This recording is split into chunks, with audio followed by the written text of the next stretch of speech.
오늘은 약 430여 년간 애굽 생활을 청산하고 약속된 땅에서 새로운 나라를 건설하여 하나님만을 섬기기 위한 백성이 되기를 희망하였던 이스라엘의 출애굽 사건으로 귀한 은혜를 받고자 합니다. 이스라엘 민족은 출애굽을 하면서 가나안에 정착하기까지 아주 조그마한 불안이나 부족 그리고 노예 생활이 젖은 열등감으로 인해 모세와 하나님께 무수히 원망을 늘여놓습니다. 원망들을 살펴보면 크게 세 가지로 구별할 수 있습니다. 첫째는 마음이 불안할 때, 두 번째는 마실 물이 없을 때, 세 번째는 먹을 것이 없을 때였습니다. 이스라엘의 계속되는 원망은 출애굽 1세대들이 가나안 땅에 들어갈 수 없는 처지로 몰아갑니다. 저는 이러한 이스라엘의 원망들을 살펴보며 현재를 살아가는 신앙인들과 과거의 이스라엘처럼 불필요한 원망 때문에 신앙의 에너지를 비효율적으로 사용하는 것을 피하시며 언약받은 백성으로서 끝까지 하나님과 함께 동행하시는 삶을 사시기를 희망하며 함께 귀한 말씀을 나누고자 합니다. 첫 번째 이스라엘의 대표적인 원망은 출애굽기 14장 10절로 12절에서 시작됩니다. 이스라엘 민족은 자신들을 죽이려 성난 사자처럼 뒤쫓아오는 애굽의 전차 군단에 가슴을 졸이며 힘겨운 도망을 하는 처량한 신세였습니다. 이스라엘 탈출을 무리는 남녀노소와 가축들도 포함되어 있었습니다. 이스라엘 민족 전체 움직임의 속도는 말을 타고 쫓아오는 군인들로부터 벗어난다는 것 자체가 불가능하였다고 봐야 할 것입니다. 출애굽 당시 이스라엘에는 장정이 무려 60만이라 성경에 기록되어 있습니다. 이 정도면 애굽의 군대들과 싸워도 숫자상으로 이길 수 있다는 희망이 있을 수 있습니다. 그러나 그들은 노예 생활에 일상화된 장정일 뿐이지 군대 훈련을 전혀 받아보지 못한 민간인입니다. 완전 무장한 잘 훈련된 군인을 상대로 나무 막대기나 농기구로 막무가내식으로 싸운다 하여 승리할 수는 없습니다. 그러기에 더욱 그들은 지금 이 상태가 공포스러운 것입니다.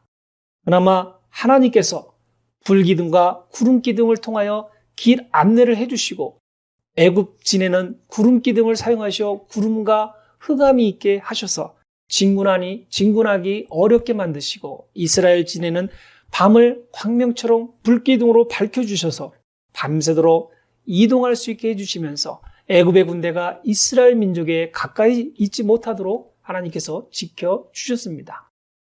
완벽한 보호와 함께 하나님께서 동행하고 계심에도 이스라엘의 불안은 곧 원망으로 바뀌어 시작됩니다. 광야에서 이렇게 험하게 죽임을 당하느니 차라리 다시금 애굽 사람을 섬기는 것이 죽는 것보다 낫겠다. 이스라엘은 모세에게 외칩니다. 성도님들은 이 상황에 놓이시면 어떠한 태도를 보이시겠습니까? 리더인 모세를 따르시겠습니까? 아니면 다시금 애굽으로 돌아가시려 하시겠습니까? 우리는 지난주에도 하나님께서 저희들에게 주신 자유의지에 대해서 말씀을 나눴습니다. 여기에서도 선택의 주체는 바로 나입니다. 성도님들 각자의 운명은 바로 성도님 각자에게 달려 있다는 것입니다. 노예의 근성에 빠져 있었던 이스라엘을 이해하기 위해 가상인물의 생각으로 상황극을 만들어 상황 파악을 한번 해보도록 하겠습니다. 오랜 노예 생활로 심신이 지치고 영적으로 피폐한 나를 누군가 자유를 주겠다고 합니다.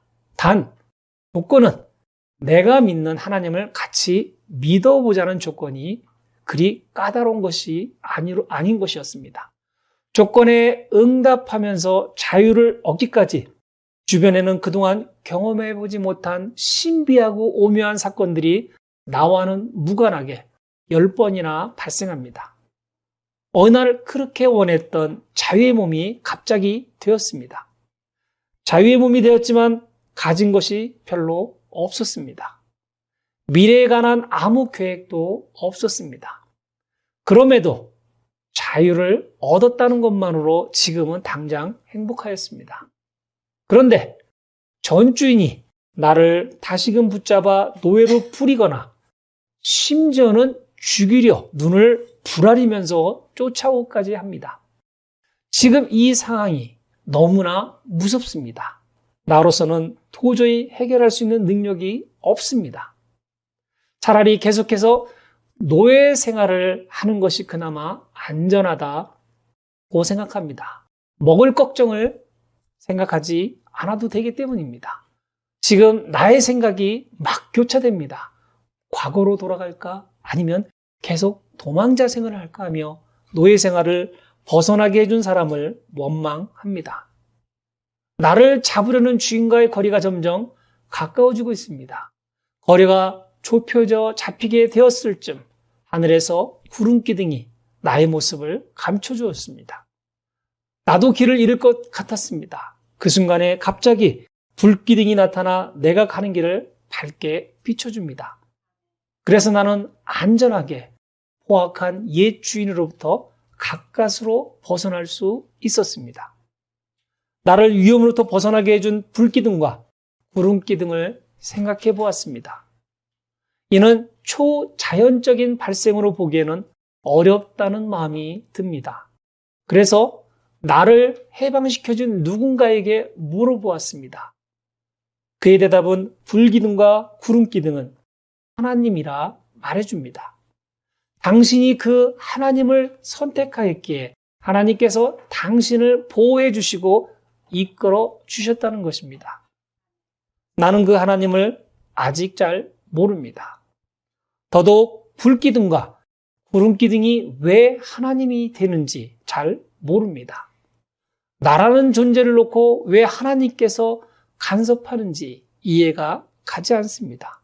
더구나 자유를 원했지만 실현할 생각은 꿈조차 꾸지 않았던 상황이 나에게 불리하게 전개되자 나를 이끌고 있는 누군가와 그의 하나님을 원망하는 것이 현실적으로 지금의 어려운 사정을 벗어날 수 있는 유일한 길이라 생각이 들었습니다. 핑곗거리가 있다는 것이 조금은 마음에 위안을 주었습니다. 이 첫 번째 원망을 통해 나는 앞으로도 어려운 일을 겪게 될 때마다 하나님께 구하는 것보다는 원망을 하거나 핑계를 댈 수 있을 것 같습니다. 나는 노예 근성이 몸에 배어 있기에 나의 정신을 지배하기 때문입니다. 이 노예 근성은 나를 하나님보다 사단의 논리에 쉽게 빠지도록 합니다. 자, 성도님들, 상황극을 들으시면서 가상인물의 주장을 어찌 들으셨습니까? 이스라엘은 애굽의 군대를 보자 겁이 질려 왜 나를 애굽에서 데리고 나왔느냐고 모세에게 항변을 하였습니다. 하나님께서는 이스라엘의 목소리를 들으셨고 하나님은 모세를 통하여 그들의 염원을 들어주셨습니다. 그런데 갑자기 상황이 돌변하자 이들 역시 하나님께 돌변하는 행동을 보였습니다. 세상의 이치로 하나님을 대하려 하기 때문입니다. 개인적인 이득은 나 때문에, 불행은 상대방 때문이라는 원죄라는 문제를 가지고 있기 때문입니다. 아직 하나님의 섭리를 잘 모르기 때문입니다. 어려움이 있을수록 하나님께 구해야 하는데 그 어려움이 클수록 나를 연단하기 위한 하나님의 은혜라고 순종하시고 감사해야 되는데 이것이 올바른 신앙의 길인데 불안이 엄습할 때 사단의 공격이 시작된과 동시에 우리 사람들은 신앙인들은 원망이 시작된다는 것입니다. 지금 이스라엘은 원망보다는 감사해야 할 때입니다. 여기 계시는 성도님들도 지금 가지고 있는 모든 환경에 대하여 감사해야 합니다. 비록 당장에 해결의 실마리가 보이지 않더라도 하나님께서는 나를 위해서 지금 일하고 계시다는 것을 마음에 새겨두셔야 합니다. 이런 믿음은 사단의 공격을 잠재울 수 있을 것입니다. 두 번째 원망은 하나님의 불기둥과 구름기둥으로 인도하시는 섭리와 바다를 가르시는 전능하신 하나님을 체험한 지 불과 3일 만에 시작이 됩니다. 홍해의 사건을 통해 완전한 애굽으로부터의 탈출함으로 이제 마음이 한결 안정된 상태였습니다. 자신들을 죽이려 다가오는 애굽의 강력한 전차군단이 더 이상 쫓아오지 못함을 알고는 이스라엘이 여호와께서 애굽 사람들에게 베푸신 큰 일을 보았으므로 백성이 여호와를 경외하며 여호와와 그종 모세를 믿었다 하였습니다. 이스라엘은 분명히 여호와를 경외한다 하였습니다. 경외란 삶의 모든 부분에서 하나님의 절대 주권을 인정하는 가운데 하나님만을 전적으로 믿고 의지하며 순종하는 믿음의 삶을 살겠다는 신앙의 표현입니다. 경외라는 말을 이스라엘이 사용하였다는 것은 홍해를 가르신 하나님의 능력을 공포심이 아닌 존경하는 마음에서 갖는 두려움을 표현한 것입니다. 이는 더 이상 자신들의 의를 드러내지 않고 하나님께서 인류의 역사와 삶을 다스리심에 자신을 겸손히 낮추고 따르겠다는 강력한 의지이기도 합니다. 이렇게 자신들을 겸손히 내려놓고는 3일을 넘기지 못하고 다시금 하나님을 원망하기 시작하였습니다. 이스라엘의 생각과 하나님의 계획과 목적이 다르기 때문입니다. 하나님은 모세에게 출애굽기 3장 12절을 통하여 분명한 계획을 말씀하셨습니다. 하나님이 이르시되 내가 반드시 너와 함께 있으리라. 내가 그 백성을 애굽에서 인도하여 낸 후에 너희가 이 산에서 하나님을 섬기리니 이것이 내가 너를 보낸 증거니라. 구원의 목적은 이스라엘로부터 섬김을 받으시기 위함이셨습니다. 이는 온전한 예배를 받으시기 위함이었습니다. 그러나 이스라엘의 생각은 달랐습니다. 출애굽기 2장 23절에 여러 해 후에 애굽 왕은 죽었고 이스라엘 자손은 고된 노동으로 말미암아 탄식하며 부르짖으니 그 고된 노동으로 말미암아 부르짖는 소리가 하나님께 상달된지라 하였습니다. 이스라엘은 그저 자신들이 겪는 고통을 탄식하고 부르짖었을 뿐입니다. 아무리 좋게 이 부분을 해석한다 해도 자신들이 겪고 있는 어려움에 대한 불만을 표현한 것 뿐입니다. 어느덧 그들의 기억 속에는 하나님의 언약이 희미해져 가고 있었습니다. 자신들을 구원해 주시겠다는 하나님의 언약을 믿고 믿음을 지키는 것보다 현실의 고통을 원망하며 자신들의 고단한 삶을 그나마 위로하는 것을 택하였습니다. 그 이유는 이스라엘 민족은 오랫동안 애굽의 문화에 빠져들었기 때문입니다. 어느덧 애굽의 우상들을 섬기게 되었습니다. 이스라엘 민족에게 하나님이란 이름은 가슴속에서 새겨져 있지만 그러한 하나님을 만난 적이 없기 때문입니다. 모세가 출애굽기 3장 13절에서 모세가 하나님께 이르되 내가 이스라엘 자손에게 가서 이르기를 너희의 조상의 하나님이 나를 너에게 보내셨다 하면 그들이 내게 묻기를 그의 이름이 무엇이냐 하리니 내가 무엇이라고 그들에게 말하니까 라는 대목으로 당시의 이스라엘 민족과 하나님과의 관계가 얼마나 멀리 있었는지 알 수 있습니다. 그리고 노예 시절에 애굽의 대표적인 우상이 누구인지 아십니까? 우상 숭배의 원조인 바벨론 왕국의 니므롯입니다. 니므롯은 성도님께서 잘 알고 계시듯 함족이 중심이 되어서 하나님과 대항하려고 바벨론 성을 쌓고 홍수로 인한 하나님의 심판을 막고 하나님께 도전하기 위하여 바벨탑을 쌓은 인류의 초대 왕이었던 인물입니다. 바벨탑을 쌓는 것을 보신 하나님께서 천사들을 보내어 인간의 단일 언어를 혼잡하게 하여 온 지면으로 흩으신 사건 이후 니므롯은 갑작스러운 죽음을 맞이하게 됩니다. 그에게는 세미라미스라는 아내가 있었습니다. 세미라미스는 남편의 권력을 함께 향유했던 여인이었기에 그 권력을 포기할 수가 없었습니다. 그녀는 죽은 남편인 니므롯의 시체를 토막내어 사람들에게 보냅니다. 사람들은 니므롯의 시체 토막을 보며 통곡했습니다. 그때 세미라미스는 죽은 니므롯이 태양신으로 부활하였다며 사람들을 현혹합니다. 얼마 후 그녀는 담무스라는 아들을 낳습니다. 출애굽에 등장하는 애굽인이 섬기는 금송아지입니다. 니므롯이 죽은 후에 낳은 아이라 누구의 아이인지 증명할 수는 없지만 세미라미스는 담무스가 니므롯의 아들이라 주장을 합니다.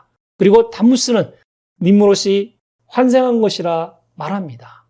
니므롯은 태양신이 되었기에 담무스도 당연히 태양신이 되는 것입니다. 인류 역사상 최초로 하나님이 아닌 피조물을 섬기는 우상 숭배가 등장을 하게 된 것입니다. 담무스는 하늘의 황제인 태양신이고 세미라미스는 하늘의 황후인 달신이라 주장을 하여 바벨론의 신화가 탄생하게 된 것입니다.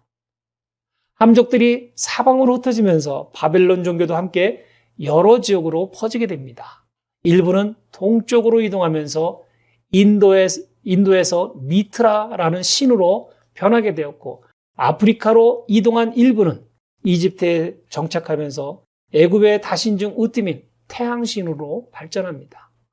서쪽인 팔레스타인 지방으로 이동한 셈은 그것에서 다신 중 으뜸인 바알신으로 숭배받게 됩니다. 이스라엘 민족이 하나님과 언약을 배반하고 수천 년간 그렇게 끈질기게 숭배하던 우상인 바알신이 된 것입니다. 이처럼 이스라엘은 자신들도 모르게 오랜 노예 기간을 통해 하나님을 잊어가며 하나님을 적대시하는 인류의 첫 번째 우상인 태양신과 각종 우상들을 섬기고 있었습니다.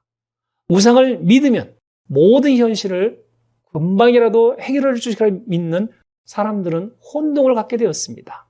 그래서 우상을 섬기면 참을성이 없어지게 됩니다. 이 우상이 해결을 못하면 다른 우상으로 섬기면 되기 때문입니다. 이는 아무리 좋은 신앙의 밑바탕이 있더라도 내가 있는 자리가 빛의 자리가 아닌 어둠의 위치에 있는지가 중요함을 일깨워주는 것입니다. 사람은 어둠의 위치에 놓이게 되면 무엇이 옳은지 분간하지 못한다는 것입니다. 환경의 지배에 신앙이 흔들린다는 것입니다.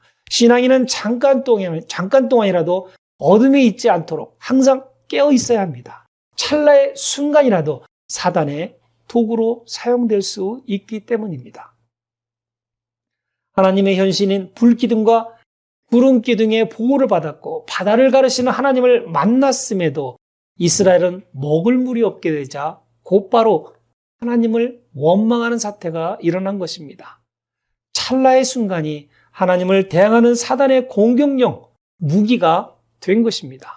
사람은 필요에 따라 하나님을 선택할 수 있다는 것을 증명하고 있는 것입니다. 물이 부족하였다고 하나님이 사라진 것은 아닐 것입니다. 불기둥과 구름기둥은 전능한 하나님이시고 물이 부족하면 능력이 없는 하나님이 되는 것은 절대 아닌 것입니다. 나의 필요가 부족할 때도 넘쳐날 때도 하나님은 항상 같은 하나님이십니다. 동일하신 하나님은 언제나 우리에게 변함이 없으십니다. 우리도 변함없는 마음으로 찬양과 예배와 기도를 드려야 합니다. 그것이 우리 인류를 창조하신 하나님의 목적에 부합되는 것입니다. 온몸과 온마음으로 하나님의 영광을 찬양할 때 우리 앞에 놓여있는 어떠한 장애물도 더 이상 장애물이 아닐 것입니다. 우리가 살면서 느끼는 그 어떠한 부족함도 우리를 더 이상 어쩌지 못할 것입니다. 이것이 신앙의 힘이며 한 분인 하나님을 섬기는 자의 기쁨이 될 것입니다. 당연히 모든 원망은 사라지게 될 것입니다. 세 번째 원망은 16장 3절에 이스라엘 자손이 그들에게 이르되 우리가 애굽 땅에서 고기 가마 곁에 앉아 있던 때와 떡을 배불리 먹던 때에 여호와의 손에 죽었다라면 좋았을 것을 너희가 이 광야로 우리를 인도해 내어 온 회중이 죽여 죽게 하는도다 하면서 먹는 것에 대한 원망이었습니다. 이스라엘 민족은 빠르게 출애굽을 하면서 가능하면 가볍게 이동하기 위해서 간단한 것들만 가져왔습니다. 그들이 향한 곳은 가나안 땅이었습니다. 그들은 가나안 땅이 그리 멀지 않았음을 잘 알고 있었기에 그것에 도착할 만한 음식만 가져왔을 것입니다. 또한 부족한 부분은 언제든지 채울 수 있다 생각했기에 이동에 편리한 금과 은을 가지고 왔습니다. 그러나 이스라엘 생각과는 달리 그들은 가나안을 멀리 돌아야 했습니다. 이는 하나님의 계획 아래에 있었기 때문입니다.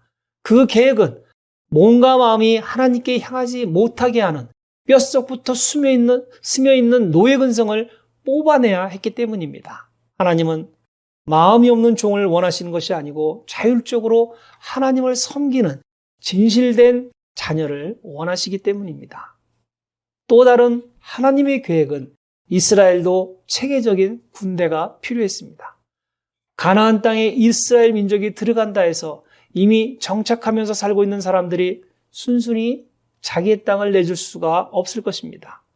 그러면서 당시에 수백만이 넘는 인구가 이동한다는 것은 그 지역에는 커다란 재앙이었습니다. 이스라엘이 지나가는 길목에 위치한 작은 성읍들은 공포에 휩싸이면서 크고 작은 전쟁을 피할 수 없었기 때문입니다. 하나님의 계획을 알지 못하는 이스라엘은 언제 물품 구입을 조달할 수 있을지 모르기에 나름대로 식량을 아껴가며 이동하였을 것입니다. 그 많은 사람들이 먹어야 하는 음식은 엄청났을 것입니다. 실제로 이는 쉬운 것이 아닐 것입니다. 긴 여행할 때는 잘 먹고 잘 쉬어야 하는 것이 기본입니다. 미래의 확신이 없이 먹을 것 하나 없는 광야의 한 복판에서 헤매고 있는 이스라엘에게는 굶주림의 공포가 서서히 다가오고 있었습니다. 때마침 먹을 것이 바닥이 나면서 참고 인내했던 그들에게 다시금 원망이 생기는 것은 피할 수 없는 상황이었을 수도 있습니다. 이미 애굽을 떠난 지 어느덧 한 달이 훌쩍 지나자 바닥에 보이는 식량 부족을 볼 때마다 원망도 더해서 커져갔을 것입니다. 그래서 이스라엘 민족은 모세만을 원망했던과는 달리 이제는 아론까지도 원망하기 시작합니다. 원망이 점차 증대되어 민심이 흉흉하며 모세의 리더십이 위험함을 알 수 있습니다. 본문 16장 3절에 이스라엘은 과거에 종로를 탈 때 고기가마 곁에 앉아있던 때와 떡을 배불리 먹었던 때를 회상하였습니다. 이스라엘의 배은망덕함이 단적으로 표현된 말로서 과거 외국에서 종로로 타던 비참했던 때를 오히려 미화시켜 회상하고 있는 장면입니다. 물론 그들은 노예 생활 중 고기 끓이는 일과 떡 굽는 일에 종사함으로써 약간의 고기 맛을 볼 수도 있었을 것입니다. 그렇지만 그들은 마치 그 시절이 화려했던 것처럼 배불리 먹었다라고 자랑삼아 과장함으로써 애국의 종살이를 부끄럽게 생각하지 않는 비굴한 노예 근성을 여실히 나타내고 있습니다. 만약 이스라엘이 좀 더 이 노예 근성을 버렸더라면 40여 년 동안 광야 생활을 일찍 청산했을 수도 있을 것입니다. 저는 이 노예 근성을 하나님께 순종하지 못하는 신앙으로 비교해 보았습니다. 저마다 자신은 올바른 신앙생활을 하고 있다고 믿고 있습니다. 물론 대부분의 신앙인은 올바른 신앙생활을 하실 때가 더 많을 것이라 저는 확실히 믿고 있습니다. 그러나 배가 고픈 이스라엘인이 된다면 우리 성도님들도 그들처럼 원망만 하는 신앙인이 될 수도 있다 말씀드리고자 하는 것입니다. 우리가 배부를 때는 모든 것에 불만이나 원망은 미미할 것입니다. 그러나 배가 고프면, 즉 무언가 불만을 느끼기 시작하면 모든 것이 불평과 원망으로 가득 차게 된다는 것입니다. 불평과 원망을 갖지 않으려면 신앙 성숙이 필요합니다. 영적으로 배가 불러야 합니다. 이를 위해서는 과거에 안주하려는 습관에서 벗어나야 합니다. 왕년에 내가 이러하였는데, 왕년에 내가 어떤 위치에 있었는데, 왕년에 나의 말 한마디면 삼천초목도 머리를 숙였는데, 왕년에 내가 너를 위하여 얼마나 많은 고생을 하였는데 등등 이루 헤아릴 수 없는 왕년의 과거를 잊어야 합니다. 왕년보다는 하나님을 찾을 때인 것입니다. 오늘 말씀에서 이스라엘이 하나님께 대한 원망이 어떨 때 나오는지 놓고 말씀을 나눠보았습니다. 첫 번째는 삶이 불안할 때, 즉 하나님의 말씀이 나에게 부족할 때입니다. 두 번째는 마실 것이 부족할 때, 즉 하나님의 언약이 나에게 확실치 않을 때였습니다. 세 번째는 먹을 것이 부족할 때, 즉 하나님의 구원이 나에게 확실치 않을 때를 의미합니다. 신앙생활을 하다 보면 신앙인들도 아주 찰나의 순간이지만 외도를 하고 있다 생각하고 있습니다. 하지만 신앙인은 자신이 외도하고 있음을 알지 못합니다. 신앙 외도는 나의 신앙이 하나님 위에 이따금씩 놓일 때 발생한다고 저는 생각합니다. 신앙 외도의 증거는 교회 가기가 싫어질 때입니다. 잘은 모르겠지만 내가 무언가 하나님께 죄책감이 들 때입니다. 누군지 몹시 미워질 때입니다. 예배에 불만이 생길 때입니다. 자만에 빠질 때입니다. 누군가를 평가하고 싶을 때입니다. 대장되고 싶을 때입니다. 물론 우리 성도님들은 믿음이 올바른 선상 위에 있기에 이러한 외도는 하지 않을 것입니다. 이스라엘에게 언약을 주신 하나님은 언제나 이스라엘의 모든 원망을 해결해 주셨습니다. 그러나 원망만을 추구했던 출애굽의 1세대들은 대부분이 죽음을 맞이하고 가나안 땅을 밟지 못했습니다. 저는 이들의 원망이 천국마저 못 들어가는 죄를 지을 수 있다 생각해 보았습니다. 삶이 힘드시거나 하나님께 구하는 것이 있으시면 정중히 하나님께 요청하시기 바랍니다. 그리고 그분의 응답을 기다리시기 바랍니다. 이스라엘 민족을 광야로 인도하신 하나님은 그들에게 새 생명을 주기 위함이셨습니다.